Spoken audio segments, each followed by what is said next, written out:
Welcome to the Authentic Spiritual Journey, a weekly podcast featuring real and practical spiritual conversations from fresh perspectives here on the Experience of the Soul podcast channel.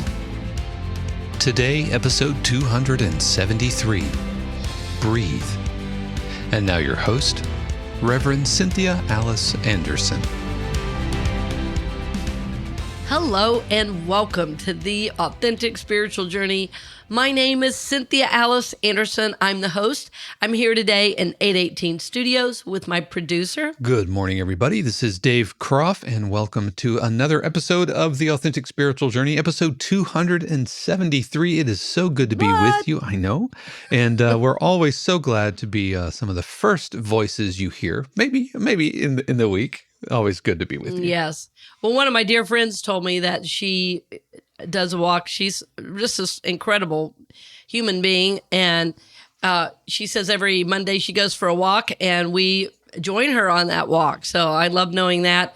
Friends, let us know where you are, what you're doing when you listen. We like imagining that and picturing that. We've been having a really good time doing shout outs to different areas. Recently, I had fun doing a shout out to my home state, and then at our big recording, at our live recording, which will actually air in a couple of weeks, we did a shout out to Central Florida because so many of our listeners, our base started here. And friends, as you've listened around the world, it's really inspired us to keep it up, and your financial support as well. We had an unexpected gift come in the last couple weeks, and that's going to pay the rent this month, friends. So thank you so much, and we appreciate that very, very much. And Dave, who are we shouting out to this morning? We are giving a shout out to everybody listening to us in Brownfield, Maine. Brownfield, Maine. That is so cool. It's so beautiful up there. I'm happy to know somebody is in that area. I was going to say the beautiful Maine woods, but that beautiful area up there, and really enjoying living a spiritual life and doing their best to make the world a better place, right? So thank you, dear friend, for listening from Brownfield, Maine.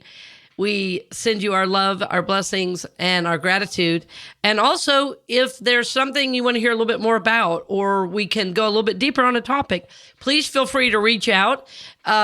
Luckily, over the years, as I've done this work, we haven't really received negative feedback. I mean, like ever.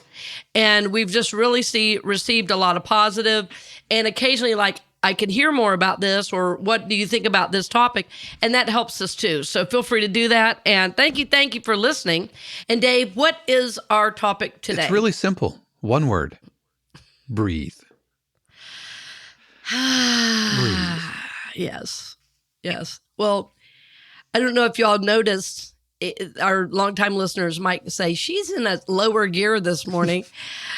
I was even, my welcome to the Authentic Spiritual Journey, I noticed was even slower because I had done some deep breaths before jumping on the air, and I'm wearing my favorite t-shirt that feels like it's really soft, and no makeup. Oh, this is a great day already. To breathe, it's breathe. authentic. I mean, it is called the Authentic Spiritual Journey. Yes, not the perfect made-up journey, right? Because that doesn't exist. No. Well, it was really funny. Years ago, right after college, I had done a little time in music retail because I was like between degrees. I wasn't sure what my next steps were. And for work, I used to dress up every day. And one time I walked into the store on a day off, and people did not recognize me because I was not dressed up, which I thought was so funny. It's like seeing because at home I'm in like jeans and a t-shirt. It's like seeing your teachers from elementary school in the grocery store. In the grocery store, like out in the wild. Yes, it was really funny. They were like, "What? Who? Wait." I gotta be on my best behavior. Seeing Principal Adams in the grocery.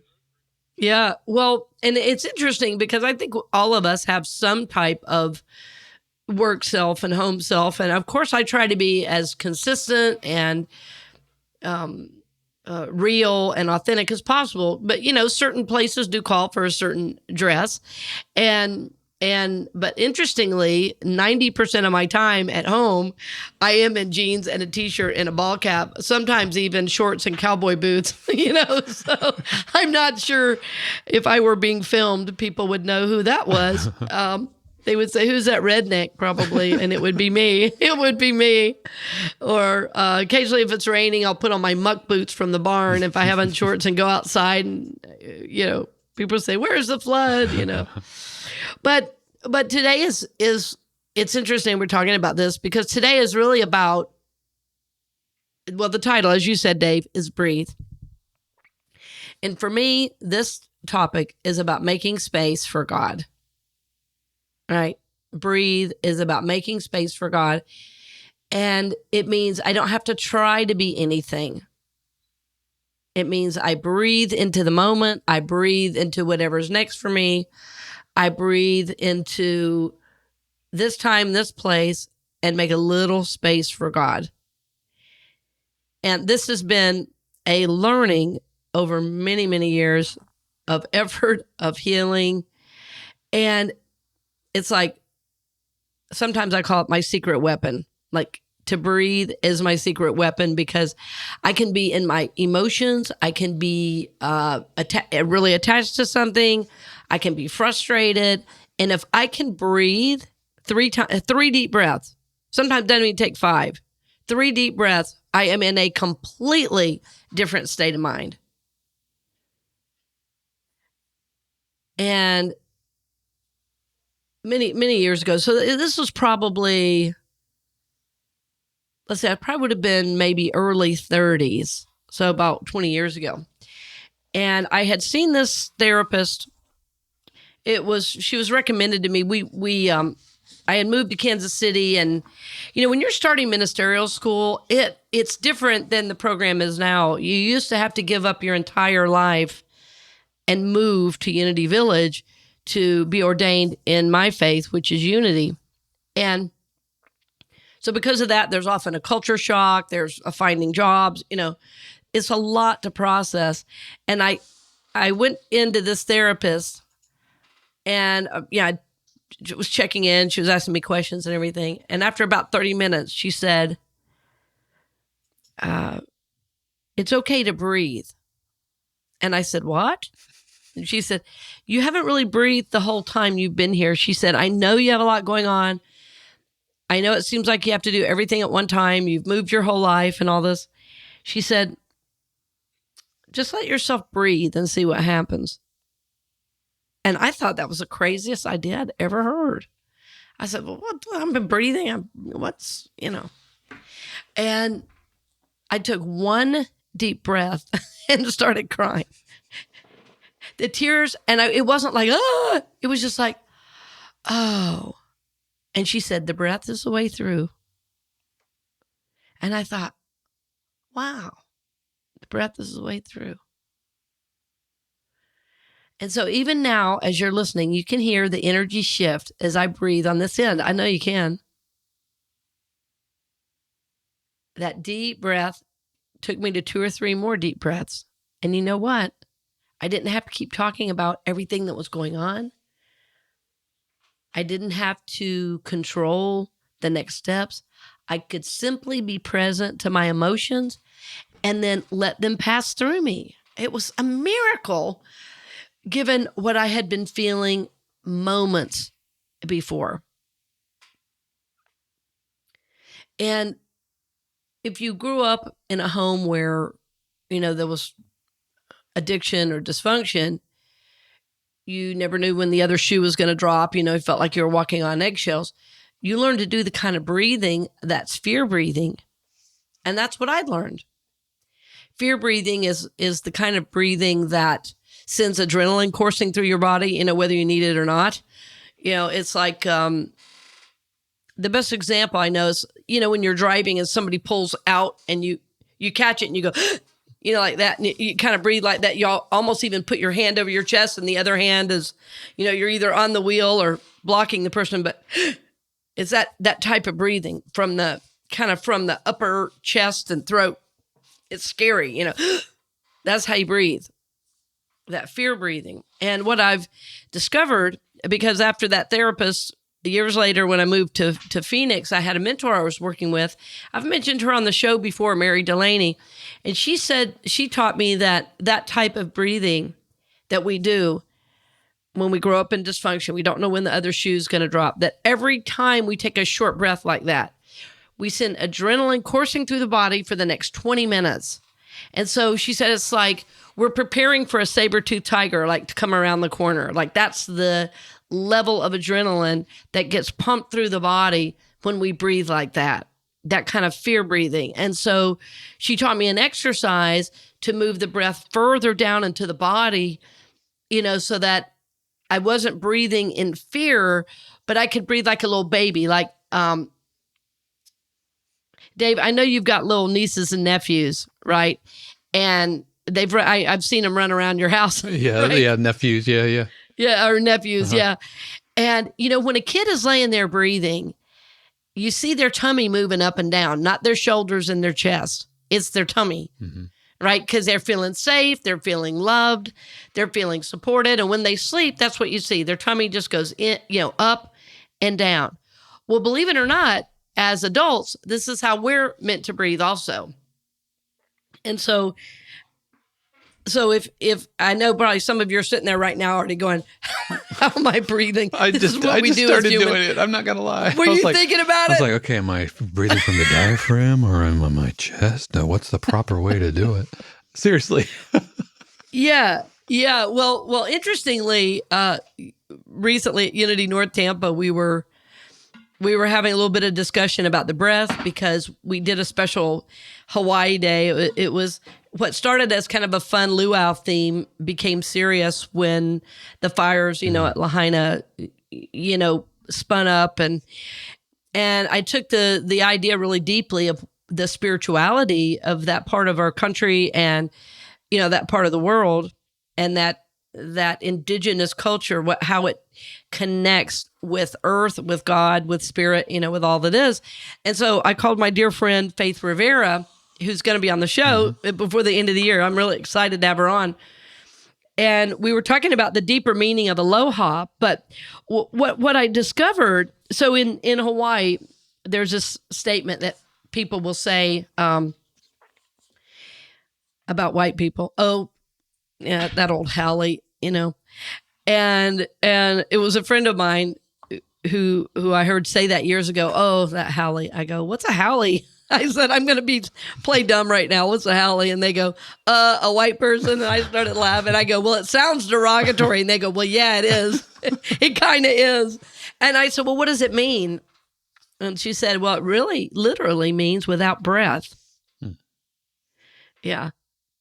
And so I started thinking about what does that mean, like spiritually? What does that mean emotionally to be without breath?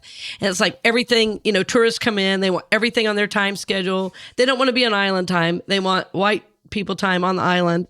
And the islanders are like, it could start at 3:30, it might be 5, but it was about really creating space among the activity, and space among the activity. And for me, that is the breath. So a Hallie is without breath. It's like without spaciousness, without God. In other words, you need to do what I want right now. And I started thinking about the names for God. Listen to this, Dave. This blew my mind. Elohim, Jehovah, Yahweh. That breath is in all of the names of God that I could think of. And interestingly, in Hawaiian, I was studying some of the words, and that breath, that is in almost every word I could think of. Like the first letter of aloha that this leader many years ago in the early 70s said the A of aloha meant akahai. There it is. Then the L is lokahai. Nearly every word has that breath, And so it just reminded me like, okay, the breath is sacred. And it's interesting because in our basic culture, we don't have an honoring and a respect for that. But anybody who's done any deeper work around the human psyche, around the spirit or soul, has said, breath is a courier of consciousness. It is the breath of life, the breath of God, that literally keeps us alive. It is the breath that connects us with all that is. And in our Bible, in our Christian scriptures, it said God breathed into man's nostrils the breath of life. It's like this. And I was talking to a friend.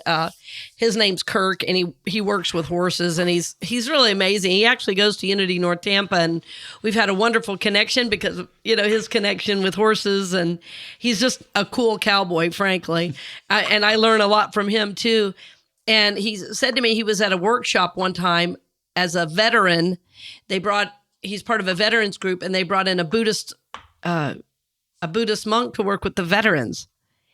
And that the monk said, "What is the most important thing in life?" He said, people said family and different things. And then he had a veteran sit in front of him and put his hand over his mouth and said, "Now what's important?" And everybody said, "Breath, breath." And they could all, as veterans, laugh and also say, "Oh my goodness, without breath, we die."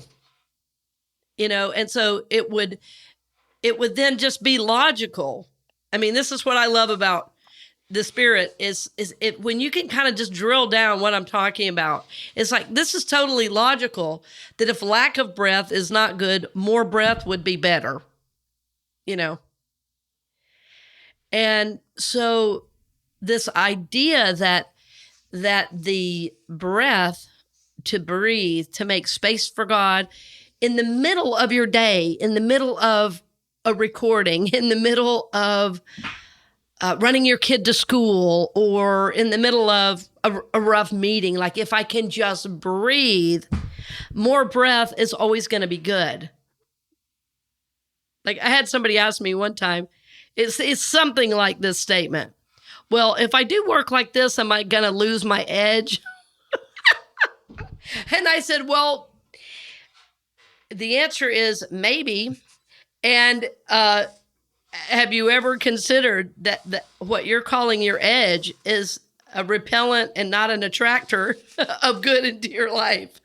It's like, oh, so your edge, like, do you want a hard edge? You can have a hard edge, but to breathe doesn't mean you're some passive, spiritual, I don't know. What's the word, Dave? It's like, I used to say this all the time. A spiritual ninny. I don't know. I said wimp. Yeah, right. A spiritual wimp that, if I start to breathe, I don't have any power, and I don't have, it's the opposite. It's authentic power rather than fabricated anger or energy. It's like you have so much more power when you are in control of your thoughts and your emotions. And that's what the breath does. Just think about, and I just had a dear friend in the hospital, and, if your oxygen levels or blood oxygen levels are low, that's no good, right? And nothing feels good. So just think about when you breathe, when there's more oxygen going to your brain, into your body, wow, what that can do for you. So it's like, it's good physically, it's good emotionally, and it is certainly good spiritually, because you're not cutting off literally your source of life. So it's like, to try to just implement this, like adding this breath into my work, adding this breath into my day, or even adding this breath into my workouts. Like one of the things my coach, that's not really the right word in jiu-jitsu. He's my professor, I guess, because of the level he is. That's what they call him in jiu-jitsu, Professor Lawrence. The years they study, they have every right to that title, let me tell you. But one day I was in this really difficult position in my lesson, and he goes, "Now, Cynthia," he doesn't call me Cynthia Alice or OCA. He calls me Cynthia. "Now, Cynthia, don't forget to breathe." He said, "This is just another day at the office for you now." He goes, "What are you holding your breath for?" He goes, "Just breathe." He goes, you don't need your breath to be stronger. As a matter of fact, the more relaxed you are, breathing normally, the stronger you are. Interesting, right?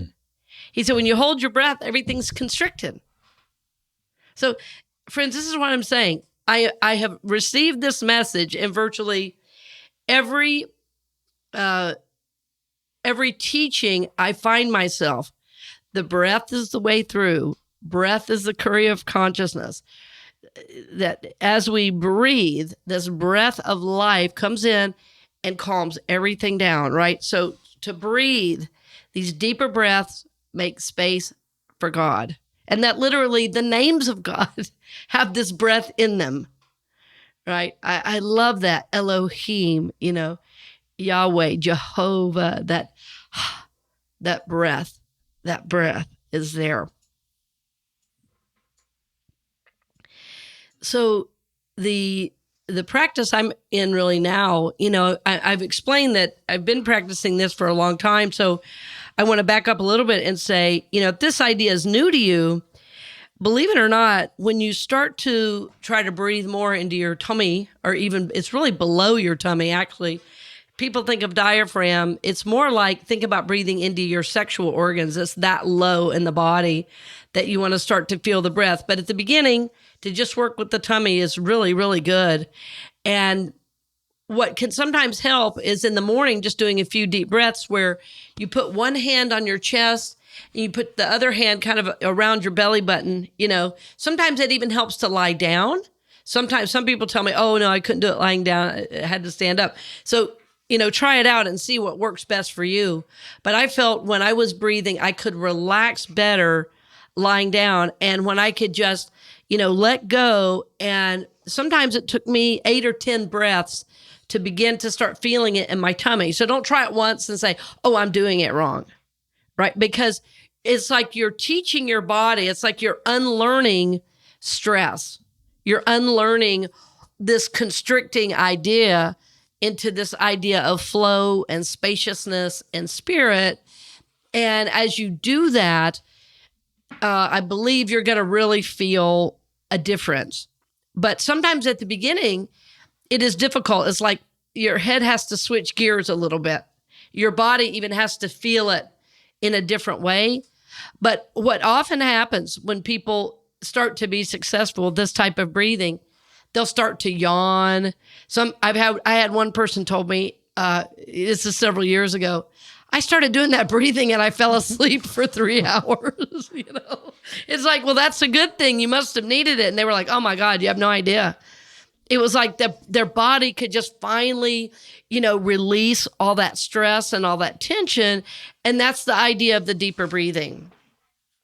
But holding a hand, putting one hand over your chest, another hand over your belly, and just breathing is a beautiful practice to come back to yourself. To breathe and be at peace is the most empowering place I know to be. To be able to be present to one's own breath if you're faced with, like I say, a difficult situation or a busy day. I had this acupuncturist one time. Many of you know I love chiropractic, acupuncture, and massage. All those, what some people call alternative therapies, are my regular therapies. This is how I've kept my health in line for years. But what one of my acupuncturists would say is, as you learn to breathe, that you stay quiet on the inside. You can be busy on the outside, but you're quiet on the inside. And this is what this deeper breathing does for you. You can have a lot of activity. So it's not like you're sitting around trying to be some monk or chanting the Om, or you have to go to yoga class 3 times a day. This is a simple breathing practice you can do wherever you are. The only thing I would say is be careful driving, because one day I was doing super deep breathing as I was driving and I sailed right through a stop sign. So I wouldn't try super deep breathing as you drive. It was like, I was like, really, I'm talking really deep, Dave, like 15 seconds in, 15 seconds. I mean, this is like a long breath. And all of a sudden I was like, and that was a stop sign. I went somewhere. I was not on this plane. Right. I was not here. And it was back in some neighborhood. Like, it really was not dangerous where I was. But, excuse me, but it got my attention that in fact, this is not a good idea.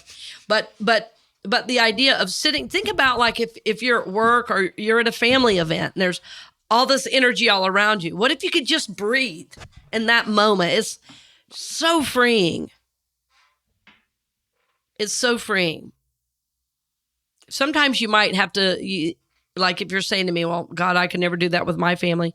Excuse yourself, go to the restroom, go outside for a walk, come back, breathe there. Take that breath and then come back and then see if you can continue that energy of that connecting. Because when you breathe deeply, it's not like I'm saying just connect with yourself. Deep breathing is connection with God. It is. You know, we're told in the Bible that Jesus went up on a mountain to pray and meditate. What is meditating? It's breathing deeply, it's connecting, it's listening. So this is what you're able to do on a deeper level when you can breathe. Yeah. Although it was really funny. I can't remember if I've shared this on the show or not. I probably have years ago, but a few years ago, I went to the doctor and I was at that time really working this super deep breathing practice every morning. And you know how at the doctor, when they're doing all your vitals and everything, and then the nurse does now, and then the doctor comes in and says, take a deep breath. Like, take a deep breath. I'm like still taking it in. And he goes, okay, breathe out. I was still breathing in. I just went into this breathing practice where it was like, I kept breathing in and he was like, where is the breath out? Okay. So yeah, you may have to adjust that, but breathing into the moment is very, very freeing. And what I started to say earlier is that if you're new to this at first, it may be a little difficult, and I just want you to stay with it if it's new to you.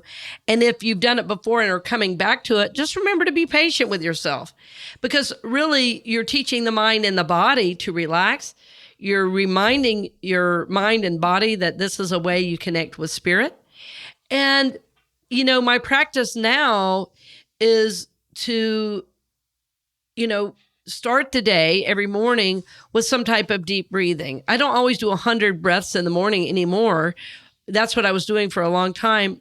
Sometimes I'll do 10 deep breaths or 50 deep breaths. It just depends on what I need at the moment and what my day is going to have. If it's going to be a busy day or a hard day, that's the longer I breathe, is based on what I'm going to be faced with that day. It sounds funny and maybe opposite of what you might think, but this is how this works for me. If I'm going to have a busy day now, it's more breathing, not less. And that is established, with the first cup of coffee of the morning. I'm not going to go into the day if I am not on board, that if I have not set my intention, done my gratitudes, thought about what's mine to do today, and done that breath. Because I am not as good of a person. I'm not as good of a mom. I'm not as happy. I'm not as at peace if I don't breathe. It's so simple. It's so simple. Like recently I was really tired and I was kind of snippy with my son, and he looked at me and goes, are you okay? This is not like you, Mama. And I was like, I'm sorry, sweetie. I'm super, super tired. So I said, if you could just help me out a little bit there, please do your jobs without me having to ask. Mama is tired. And I said, and I'm going to go do a little meditation. He was like, good idea. I do not like this version of Mama, So think about that, friends. And in the show notes, it's interesting. I was thinking this morning, right before we got online, about some of the songs about the breath that have really helped me. And one is a Ricky Byers Beckwith song. I guess she's just going by Ricky Byers now. It's called The Breath of God. And the words are, the breath of God is breathing me, and resting in the breath of God, I know that all is well. Yeah, it's a great, great tune. The breath of God is breathing me. So, and I believe the song is called Breath of God. The other one is an old worship song called "This Is the Air I Breathe." This is the air I breathe. And some of the words are, this is the air I breathe, your holy presence living in me. This is my daily bread. This is my daily bread. Yeah, this is the idea. So, and the deeper aspect of this kind of breathing, I want to end with this, and this is the deepest thing I'll say today, so please don't miss it. There is a kind of surrendering of the ego to the divine with a deep breath. And this is probably why it works so well. So the deeper work and the deeper realization is that when you begin to breathe deeply on a regular basis, you're going to begin to experience mentally, physically, emotionally, spiritually, that there is this kind of surrender that happens when you do these deep breaths. And the surrender is surrendering the personality and the ego self to spirit, to the Spirit of God that lives within you. And this is the beauty, this is the joy of it, this is the peace that you start to experience. And you're going to say, I want to do this every day. I want to have this feeling every day. Nobody's going to have to tell you, go do deep breaths. When you start experiencing it, you're going to begin to see the benefits and also see how it helps you grow spiritually, because it's moving you out of the personality and into the soul, moving you out of the ego, and into the Spirit of God that lives within you. And this is by far the most important reason. It's important, though, to know that it is a process. It's important to have faith in yourself and patience with yourself as you do it. If you make a mistake or if you can't do it at the beginning, say, I'll get it tomorrow and try again. Because you are teaching your body, as you do this, you're teaching your body that stress is not a necessary evil, that stress can be released, and that, in fact, you don't have to live with all this tension and anxiety and worry. You don't have to live with that. You can live with peace. And even if you're doing a lot of activity, even if you're in charge of multi-million-dollar projects or, running a household, you have the right to be at peace and feel this connection through the breath. So my message today, friends, and one word is breathe. Don't forget to breathe. And my recommended dosage every day is 50 deep breaths a day. This is my encouragement to you. So my hope is you're going to try this out. Let us know how it works. And again, in Brownfield, Maine, we bless you. We thank you for your presence and that you're listening to the show. So we want to affirm for each of you that you are connected to God, that you are a soul that is here to grow, prosper, and evolve. We believe, friends, that you can connect with God whenever you need and want to, and that ultimately you're always connected.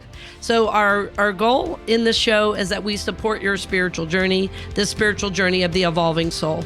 So we thank you for listening. As always, dear friend, blessings on the journey.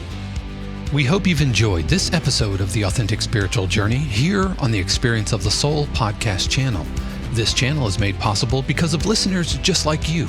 If you would like to support the channel with your tax-deductible contribution on an ongoing basis or through a one-time gift, head over to experienceofthesoul.com/support. The Authentic Spiritual Journey is copyright 2023, Cynthia Alice Anderson, all rights reserved. Our theme music is composed by Dave Croft and used with permission from RR Hot Publishing. The Experience of the Soul podcast channel is a production of 818 Studios.